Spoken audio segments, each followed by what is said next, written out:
رسول اکرم صلی اللہ تعالیٰ علیہ وسلم کو اللہ رب العزت نے بیٹے عطا فرمائے، 3 بیٹے یا 2 بیٹے، مختلف روایات ہیں۔ حضرت ابراہیم ایک کا نام تھا، ایک کا نام حضرت قاسم، اور ایک کے بارے میں طاہر یا طیب نام آتا ہے۔ لیکن اللہ رب العزت نے یہ بیٹے بچپن میں واپس لیے۔ اس میں بہت سی حکمتیں تھیں۔ ایک حکمت اس میں یہ تھی کہ رسول اکرم صلی اللہ تعالیٰ علیہ وسلم اللہ کے آخری نبی بن کے تشریف لائے۔ آپ صلی اللہ تعالیٰ علیہ وسلم کے بعد کوئی نبی نہیں آ سکتا۔ تو رسول اکرم صلی اللہ تعالیٰ علیہ وسلم کے بیٹے اگر زندہ رہتے اور بڑی عمر تک پہنچتے، بالغ ہوتے، تو 2 چیزیں تھیں: یا اللہ ان کو نبوت عطا فرماتا یا نبوت نہ عطا فرماتا۔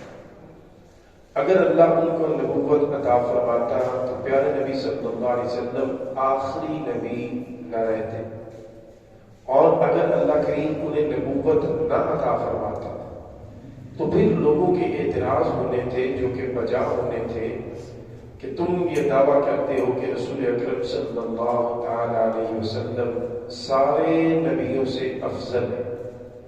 تو اللہ کا یہ اصول ہے کہ نبیوں کے بیٹے ہوں اور نیک ہوں، والد کے راستے میں چلنے والے ہوں، تو اللہ انہیں نبی بناتا ہے۔ جیسے حضرت ابراہیم علیہ السلام کے 2 بیٹے ہیں، حضرت اسحاق علیہ السلام اور حضرت اسماعیل علیہ السلام، دونوں نبی ہیں۔ حضرت یعقوب علیہ السلام نبی ہیں، ان کے بیٹے حضرت یوسف علیہ السلام نبی ہیں۔ اسی طرح حضرت داؤد علیہ السلام اللہ کے نبی ہیں، ان کے بیٹے حضرت سلیمان علیہ السلام وہ بھی اللہ کے نبی ہیں۔ تو اللہ رب العزت نے اپنے پیارے نبی صلی اللہ علیہ وسلم کی شان ختم نبوت کے تحفظ، اور اللہ رب العزت نے حضور صلی اللہ علیہ وسلم کے صاحبزادوں کی عظمت کے لیے انہیں بچپن میں ہی واپس لے لیے۔ جب رسول اکرم صلی اللہ علیہ وسلم کے شہزادے واپس لے لیے اللہ نے، تو دشمنوں نے پھر اس پر بھی طعنہ زنی شروع کر دی۔ قرآن کریم سورہ کوثر مبارکہ میں اللہ نے اس کو بیان فرمایا۔ کافروں نے یہ کہنا شروع کر دیا کہ معاذ اللہ ثم معاذ اللہ، چونکہ ان کی اولاد کوئی نہیں، بیٹا کوئی نہیں، تو یہ فوت ہوں گے جب، تو ان کی نسل ختم ہو جائے گی، کیونکہ ظاہر ہے بیٹا کوئی نہیں تو نسل آگے کیسے چلے گی، لہذا یہ بے نام و نشان ہو جائیں گے، یہ مٹ جائیں گے خود ہی۔ جب کافروں نے یہ طعنہ دیا، ظاہر رسول اکرم صلی اللہ علیہ وسلم کا رنجیدہ ہونا بنتا تھا، تو خالق کائنات نے پھر سورہ کوثر مبارکہ نازل فرمائی، جس کا آغاز ہی بڑا خوبصورت ہے۔ فرمایا انا اعطیناک الکوثر، اے پیارے نبی صلی اللہ علیہ وسلم، ہم نے آپ کو خیر کثیر عطا فرما دی، یعنی ہر خیر کی کثرت عطا فرما دی۔ آپ ان کافروں کی باتوں کو دل پہ نہ لگائیے۔ اب اس پر اگر کلام کریں تو گھنٹوں چاہیے، لیکن چونکہ وقت نہیں ہوتا تو میں مختصر کرتے ہوئے آگے بڑھ جاتا ہوں۔ فَصَلِّ لِرَبِّكَ وَانْحَرْ، تو آپ اپنے رب کے لیے نماز پڑھیے اور قربانی کیجیے۔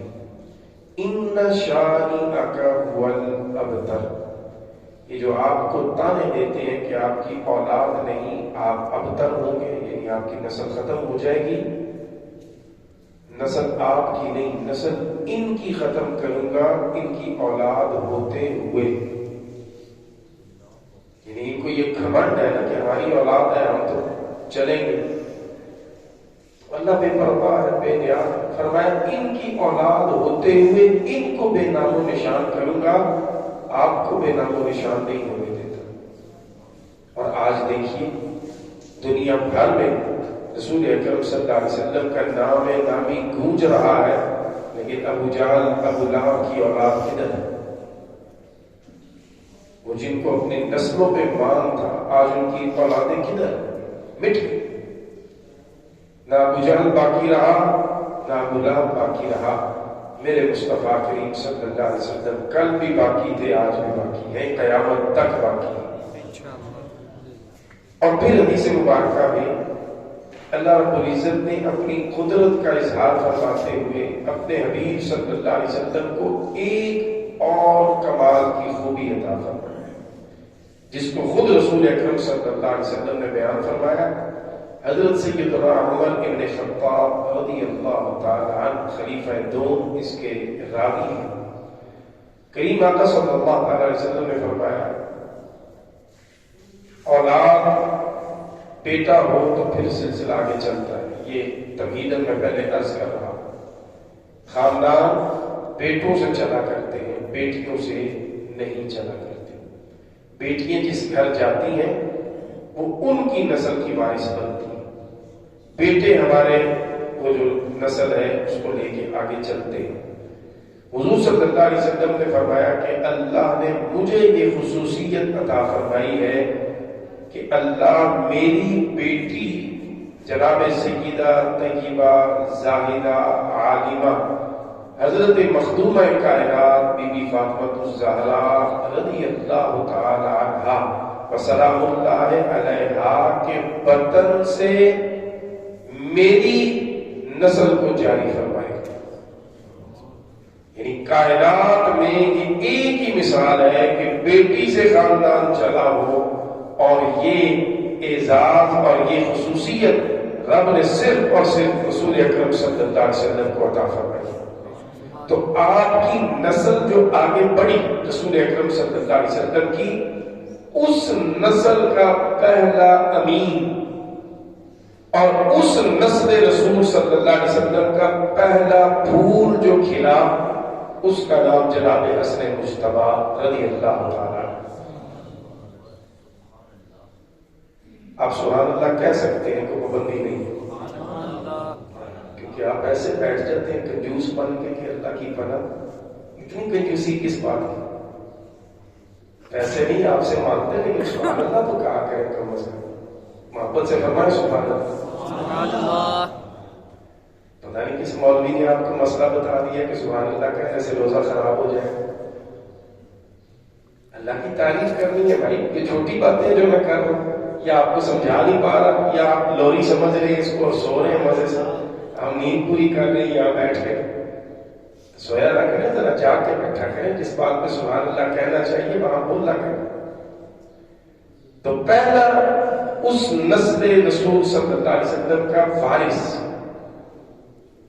ہمیں بڑا مان ہوتا ہے نا اپنے وارث کو، بڑا مان ہوتا ہے، بیٹا پیدا ہوتا ہے تو کتنی خوشی کرتے ہیں، حالانکہ وہ بیٹا بڑا ہو کر ہمارے لیے پریشانیاں بھی لا سکتا ہے، ہمیں بدنام بھی کروا سکتا ہے، ہمیں ذہنی طور پر اذیت بھی دے سکتا ہے، لیکن اس کے باوجود جب پیدا ہوتا ہے ہمیں نہیں پتا ہوتا، ہم اس کے پیدا ہونے پہ بھی خوشیاں مناتے ہیں اور اس کی خوشی دھوم دھام سے کرتے ہیں کہ ہماری نسل آگے چلے گی، بیٹا اللہ نے دے دیا ہے۔ تو رسول اکرم صلی اللہ علیہ وسلم کے مبارک خاندان میں آپ کی نسل کا جو پہلا ہیرا اور پہلا جو گلاب کا پھول کھلا ہے وہ آج کے دن کھلا ہے، اور اس کا نام امام حسن مجتبی رضی اللہ تعالیٰ عنہ۔ اللہ نے ان کے ذریعے، پھر جناب امام حسین رضی اللہ تعالیٰ کے چھوٹے بھائی، ان کے ذریعے اللہ نے حضور صلی اللہ علیہ وسلم کی نسل مبارک کو آگے چلایا، اور تاریخ میں آپ کو کوئی دوسری مثال نہیں ملے گی۔ حالانکہ اصولی طور پر ان کا نسب جو ہے وہ کدھر جانا چاہیے؟ حضرت مولا کائنات علی المرتضیٰ رضی اللہ تعالی عنہ، اور پھر ادھر ان کے والد اور ادھر اوپر جانا چاہیے، لیکن عجیب سلسلہ ہے، یہاں والد کی طرف جانے کی بجائے مولا حیدر کرار اور بی بی فاطمہ الزہرا رضی اللہ تعالی عنہا سے یہ سلسلہ ڈائیورٹ ہوتا ہے اور مصطفیٰ کریم صلی اللہ علیہ وسلم سے جا ہوتا ہے۔ اور پھر اللہ کی بندگی اور عبادت، گھر کا ماحول تھا، تربیت تھی۔ ہم بدقسمتی سے نہ اپنے رب کو پہچان سکے اور نہ رب کی بندگی کو سمجھ سکے، ہم بڑے گنہگار، بڑے کمزور انسان ہیں، لیکن ہماری اکڑ، ہمارا نخرہ، ہماری تکبر اتنا ہے کہ اللہ کی پناہ، اللہ کی بارگاہ میں نہ جھکنا تکبر ہے، نخرہ ہے کہ میں کیوں جھکوں، بد نصیبی ہے۔ اور کئی ایسے ہیں جو آ جاتے ہیں تو دوسروں کو تانے دینا شروع کر دیتے ہیں۔ تو بندہ پوچھے اللہ تو ہمیں توفیق دے دیتی ہے، چپ کر کے سجدہ کرو، اللہ کو دعا مانگو، جیسے اللہ نے آپ کا دل پھیرا ہے اللہ سب کے دل پھیرے۔ یہ تو کوئی طریقہ نہیں ہے کہ آپ نماز پڑھنے آ گئے تو آپ سب کو تانے دینے شروع کر دیں، سب کو ڈیگریڈ کرنا شروع کر دیں۔ یہ غلط بات ہے، زیادتی ہے، نہیں کرنی چاہیے، ہمیں حوصلہ افزائی کرنی۔ کوئی 50 سال کی عمر میں بھی مسجد پہلے دن آ گیا ہے تو ہمیں اسے سینے سے لگانا ہے، ہمیں اسے خوش آمدید کہنا ہے، ہمیں اسے عزت دینی ہے، اسے محبت دینی ہے، تاکہ باہر جائے پھر واپس آئے کہ نہیں یار وہاں تو محبت ملتی ہے۔ یہ نہیں کہ کوئی آ ہی گیا بیچارہ تو اس کو یہاں سے دیکھو اس نظر سے، یا ایسے جملے اس کو بولو کہ وہ دوسرے ٹائم پہ کہے کہ نہیں یار مسجد میں نہیں جانا۔ محبت ہی بانٹنی ہے۔ اللہ نے ہمیں سجدے کی توفیق دی ہے تو اس کا مطلب یہ نہیں کہ ہم دوسروں کو باتیں سنانی شروع کر دیں۔ عبادت اور بندگی حضور صلی اللہ علیہ وسلم کے وارث ہیں،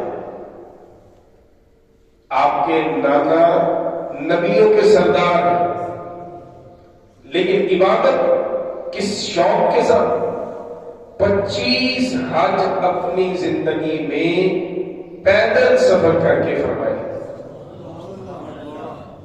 سواری ساتھ ساتھ چلتی تھی، یہ نہیں کہ سواری نہیں، یہ نہیں کہ کوئی غربت ہے، کوئی مجبوری ہے، نہیں، سواری ساتھ ساتھ چل رہی ہے، سواری پہ سوار نہیں ہو رہے۔ اگر کوئی پوچھتا کہ حضرت سواری بھی ہے پھر سوار کیوں نہیں ہوتے، فرماتے مجھے حیا آتی ہے، میں اپنے رب کے گھر سواری پہ سوار ہو کے جاؤں۔ کس قدر اپنے رب کی معرفت اور اپنے رب کی بندگی اللہ نے ان کو عطا فرمایا، یہ وصف، یہ خوبی۔ تو اللہ کے پیارے نبی صلی اللہ علیہ وسلم کے بیٹے ہو کر اللہ کی بندگی یوں کر کے ہمیں راستہ دکھایا ہے انہوں نے کہ اس کے علاوہ کوئی راستہ نہیں۔ اگر ہم رسول اکرم صلی اللہ علیہ وسلم کے بیٹے ہو کر اس کام سے پیچھے نہیں ہٹے تو تم کون ہوتے ہو پیچھے ہٹنے والے؟ تمہیں کیسے کوئی معافی مل سکتی؟ اور بڑی مشہور بات ہے، آپ سب جانتے ہیں، میدان کربلا میں امام علی مقام رضی اللہ تعالیٰ عنہ حالت سجدہ میں جان آفرین کے سپرد کی ہے۔ دشمنوں کی تلواروں کی زد میں بھی جو رب کے سجدے کو نہیں بھولا وہ امام حسین رضی اللہ تعالیٰ، اور آپ اپنے گھر میں بیٹھ کے امن کے حالات میں سجدہ نہ کر سکے تو ہماری بد نصیبی نہیں تو اور کیا ہے؟ اس کی وجہ کہ ہمیں اپنے رب کی معرفت نہیں، ہمیں اپنے رب کی پہچان نہیں، ہمیں اپنے رب سے محبت نہیں۔ ہم اپنی مجبوری، اپنی مصلحت کے تحت اللہ کی بندگی کرتے ہیں، جب وہ مجبوری اور مصلحت ختم ہوتی ہے تو ہم دوبارہ سے اپنی روٹین میں چلے جاتے ہیں۔ حالانکہ جب اللہ کی محبت یہاں دل میں نے اس دن بھی عرض کیا تھا کہ محبت الہی جب پیدا ہوگی اس لمحے صحیح معنوں میں ہمیں عبادت کرنے کا لطف اور سرور حاصل ہوگا۔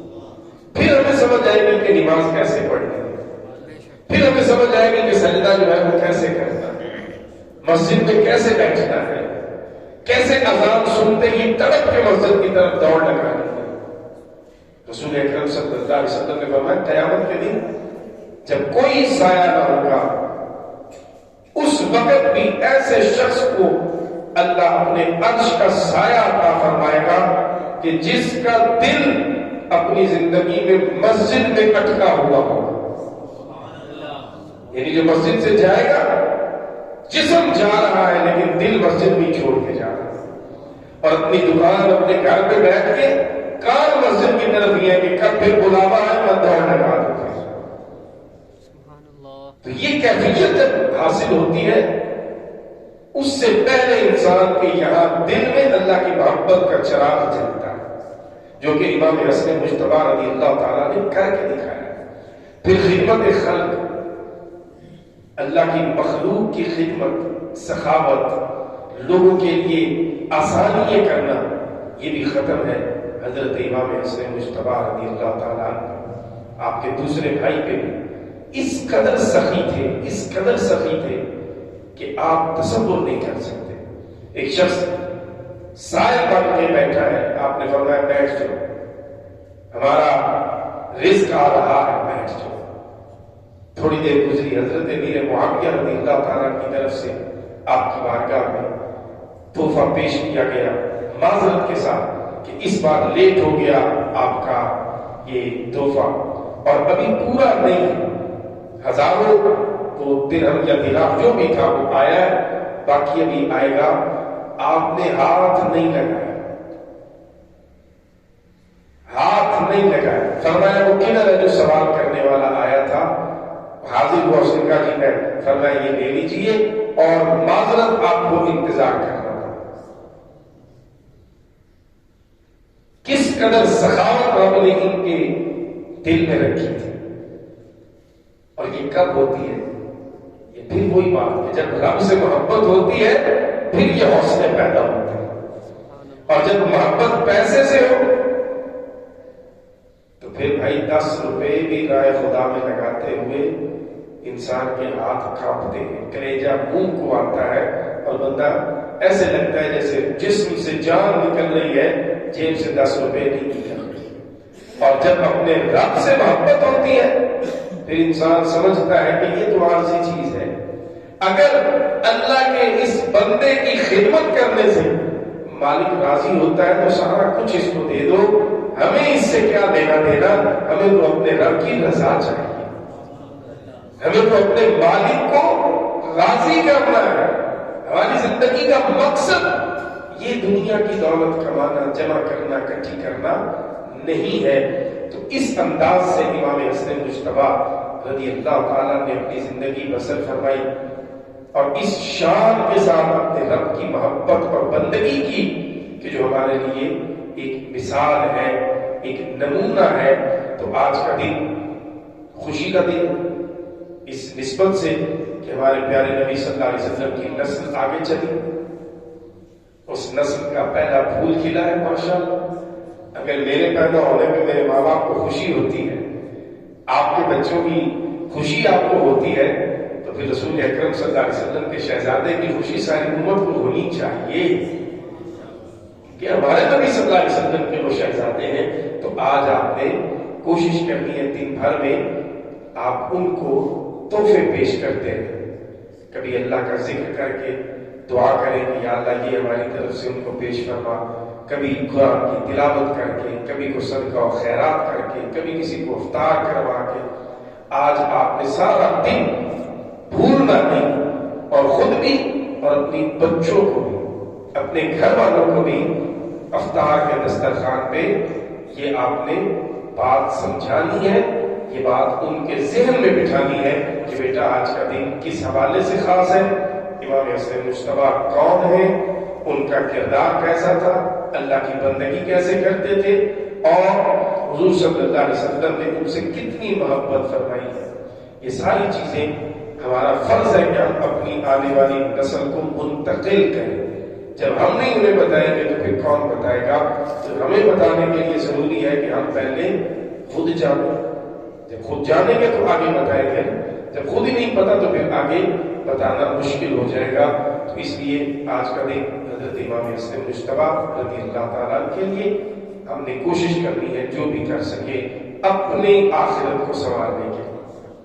ان ہستیوں کو جب تحفے پیش کیے جاتے ہیں تو الٹیمیٹ یہ اپنا بھلا کیا جاتا ہے، کیونکہ یہ اللہ کے محبوب بندے ہیں، اللہ کے پسندیدہ لوگ ہیں. یہ راضی ہوں گے، اللہ راضی ہوگا. اس پہ کوئی غلط فہمی نہ ذہن میں آئے، میں اس پر دلیل عرض کر دیتا ہوں. حضور صلی اللہ علیہ وسلم نے فرمایا اگر تم یہ دیکھنا چاہو کہ تم سے رب راضی ہے یا ناراض ہے تو فرمایا اپنے باپ کو دیکھو. تمہارا باپ تم سے راضی ہے تو سمجھو تمہارا رب تم سے راضی ہے، اور تمہارا باپ اگر تم سے ناراض ہے تو سمجھو تمہارا رب تم سے ناراض ہے. اگر باپ راضی ہو تو رب راضی ہوتا ہے. تو باپ بھی راضی ہو، ماں بھی راضی ہو، اور اللہ کے نیک بندے بھی راضی ہو تو رب کیوں راضی نہیں؟ اس لیے ہمیں ان اپنے محسنوں کو یاد رکھنا ہے، اپنی دعاؤں میں شامل رکھنا ہے، اپنی نیکیوں میں شامل رکھنا ہے. اللہ رب العزت ہم سب کو ایسے عمل کرنے کی توفیق عطا فرمائے جو ہمارے لیے دنیا و آخرت میں باعث عزت و کامرانی بنے. آمین. الصلاة والسلام علیک یا رسول اللہ وعلی آلک واصحابک یا حبیب اللہ. الصلاة والسلام علیک یا رسول اللہ وعلی آلک واصحابک یا حبیب اللہ.